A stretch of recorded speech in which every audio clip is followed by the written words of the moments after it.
The topic of today's sermon is the real-life boy who cried wolf.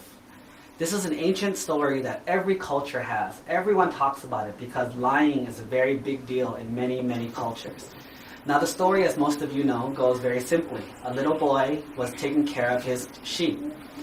And one day he decided to play a prank, play a joke on the villagers. So one day in the early morning, he got up really early, started ringing the bell and started yelling, "There's a wolf! There's a wolf! There's a wolf!" And all the villagers got their weapons and they woke up early and they ran out and they tried to help the little boy. When they got there was no wolf, just a little boy laughing. So funny, he played a joke on all the villagers. Ha ha ha, I tricked them. All the villagers were so angry, but the little boy thought it was funny. The next day he said, "Let's do it again." So he woke up really, really early, rang the bell, ding, ding, ding, ding, ding, and said, "There's a wolf, there's a wolf, oh my God, there's a wolf." All the villagers came running to help him again.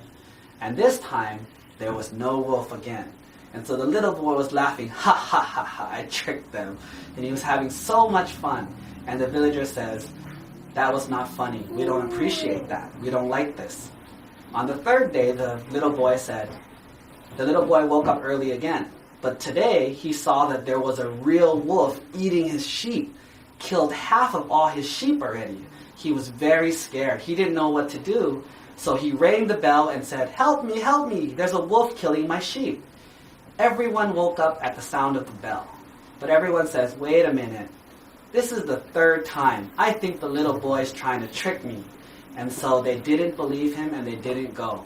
And so in the end, the little boy lost all of his sheep, got killed by the wolf. And the little boy was crying because he had no more sheep left. And the moral of the story is, don't be a liar, because eventually when you need help, no one will believe you. Now, this is an old story told by many, many generations, many, many cultures. I actually encountered a situation that was very similar to this last week in Thailand. There was 3 monks, myself and 2 other monks, one older and one younger. We all went to go do some business together to go meet an elder, like a teacher. After we met the teacher, we were all going to take a taxi back to the temple. Now the older monk said to me, right before we got in the taxi, the taxi came, the taxi stopped, and he said, "Hey, can I borrow 100 baht?" And I was like, "Why do you want 100 baht?" He said, "Just trust me. Can I borrow 100 baht? I want to go do something." I was like, "Okay." So I gave him 100 baht. He says, "Okay, I'll see you back at the temple." And he just disappeared. He just went down an alley and just disappeared. Now, it got me thinking, because it was this guy has never told me a lie. He has never done anything weird. He's never played any jokes on anyone. He's always been a very serious monk, a very serious student, and a good person. So when he asked me for 100 baht, I immediately said yes.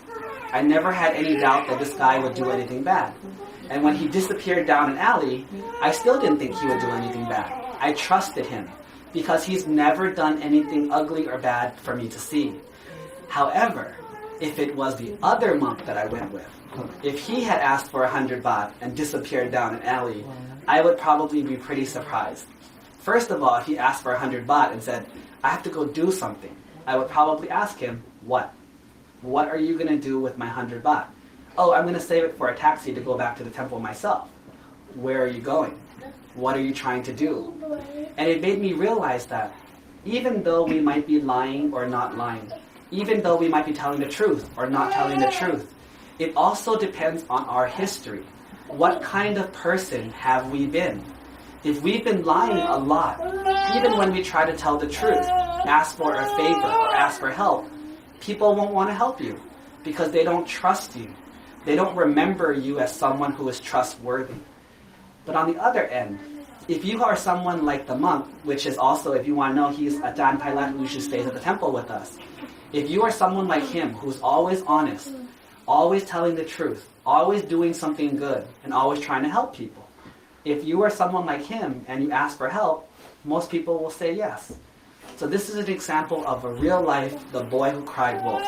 You can even say the monk who didn't cry wolf. That's why he got the 100 baht.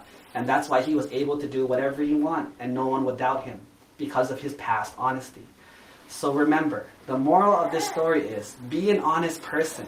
Not only because it's good for you, but because you will get good results. When you need help, when you want someone to trust you, they will. if you stay honest. But if you lie and you cheat, when you need help, people won't help you because they won't trust you. So if you want to have a happy life, make sure that you always, as much as possible, try to be honest when it's appropriate. I want to thank everyone for coming today, and I hope that we all take care and be careful with our words. Our words are one of the biggest weapons we have in this world. They can either help you build or help you destroy. But once you destroy, it's very hard to build up again. So please be very careful with your words because they have a lot of impact on everyone around you.